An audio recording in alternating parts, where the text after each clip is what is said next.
we toured the main island, the big island of Hawaii near Hilo. It was just a great time of rest, of family time. Of course, as many of you know, we had to evacuate due to the earthquake off Russia and then the resulting tsunami.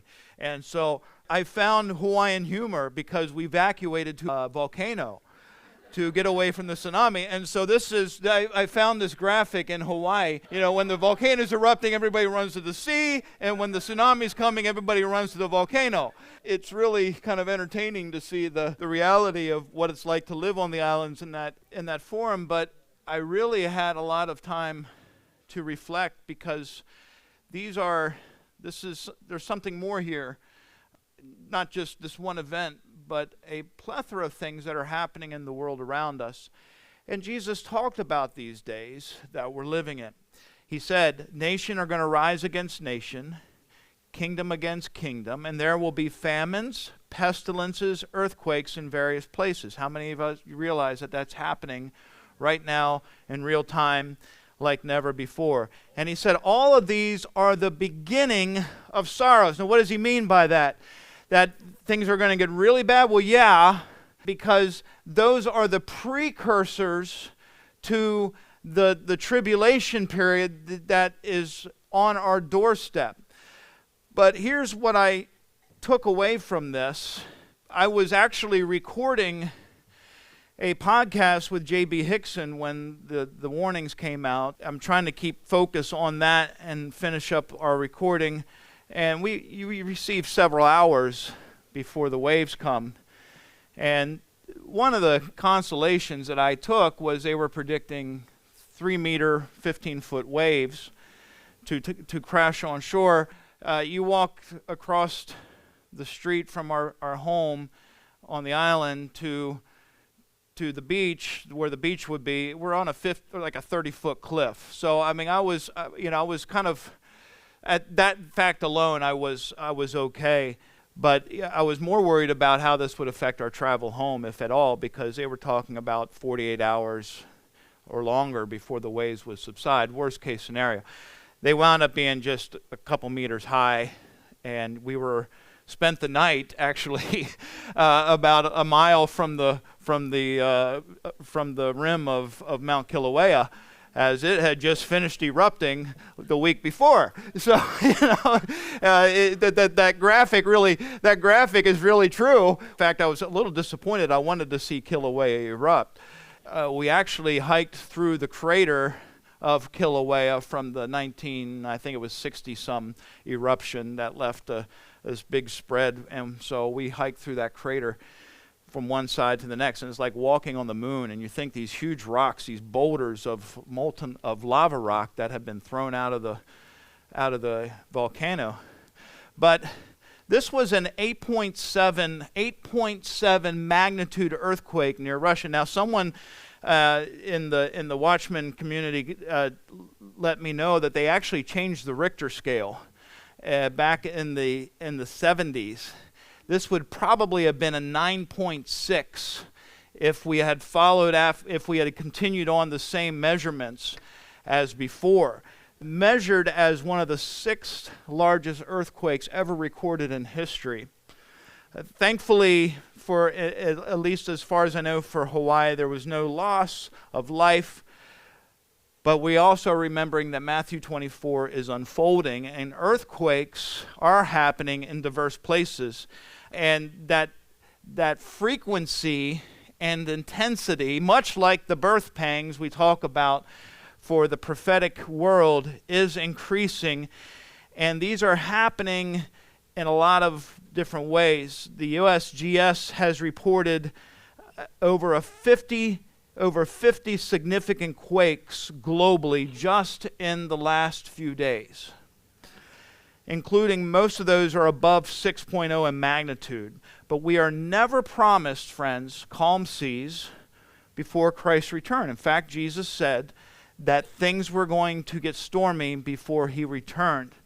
And that tsunami caught us off guard, but it didn't catch God off guard.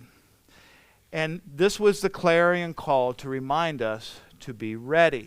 Because Paul wrote, the earth's groaning, and is groaning under the birthing pangs of Christ's return. Now, Paul wrote that 1900 years ago, 1900 years ago. If that was the observation of Paul then, what would his observation be today? And there are people that will say, well, it's just always been like that. Or, we've always been saying, well, yes, we have. But we can see, as in the description of birthing pangs, how things are growing in frequency and intensity.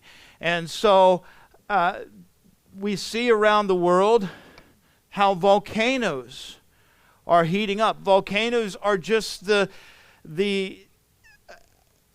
almost say the outward expression of the inward shaking. And it's the reminder that the prophetic clock is happening. Mount Loa, Mount Kilauea have both shown increased volcanic and seismic activity.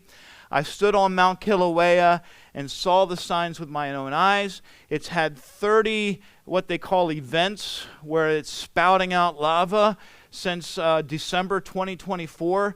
And then also you see in Mount Rainier, they've had a cluster of seismic activities, Mount Rainier being on the west coast of our country. Mount Spur, Alaska is threatening.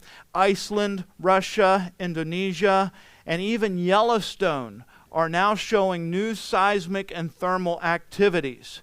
And so globally, 47 volcanoes are actively erupting now, with many more under alert levels, and that's well above the 20-year average that our Earth is facing. And for the first time in 600 years, Mount Krezhnik, I'm going to get it wrong because it's Russian, Mount Krezhnikov erupted, throwing 29,000 feet into the air. That's not fear, friends, that's faith. That is saying that God's promises are coming true. Jesus told us these things would happen, and so we're to lift up our heads. We're to keep, these are reminders to us. These are not something to scare us, they're to remind us our King is coming. And we're not to hide our heads in the sands. We are to be encouraged in our faith. We are to be strong in who we are, and we are to know that what Jesus says is happening and will happen very soon. He said again in Luke, there will be earthquakes in various places, famines, pestilences, fearful sights, and great signs from heaven. But what this tells us is that the King is coming. These are not merely natural disasters. These are clarion calls from heaven. And beloved, Jesus didn't give us these signs to scare us, but to prepare us. Much like we had to evacuate to higher ground to escape a possible tsunami coming. Friends, there is an evacuation call for all of mankind. And it's saying that this world is a temporary place. The place that we are living is not our home. And God is going to evacuate us out of here very, very soon. And it's not going to be a siren, a tsunami siren or some other kind of siren. It's going to be a trumpet blast from heaven to evacuate the world. The earthquakes, the volcanoes, the floods, they're all declaring what the prophets and the apostles told us clearly. The King is coming. Romans 13:11 says, you know the time, that the hour has come for you to wake from sleep. For salvation is nearer to us now than when we first believed. How encouraging is it to live in these days, and not only to just live, but to live with the assurance and steadfastness of God's love and preparation all around us.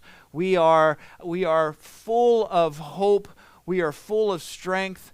Today we should pray like never before. We should be praying for each other. We should be lifting us up in prayer. You should be asking God, who sends somebody into my life right now that I can be praying for, that I can be ministering to. And we should be living like He's coming back tonight. We should be living like our spiritual houses are in order. And speak boldly to people who are listening.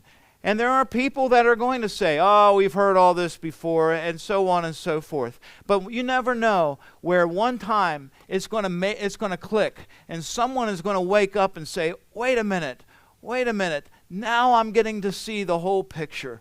So be encouraged. It was, obviously there was more of it was not as much of a threat as what they were given to us. So thank you for your prayers. I received a lot of messages just letting me know they were praying for us. And I was grateful to, we actually slept near the volcano as it happened. Right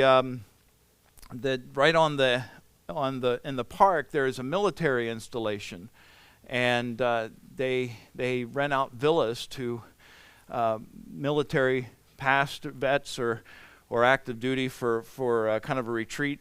And so they had a villa that we rested in that night, and we woke up and we realized that everything was all clear. So thank you for those prayers.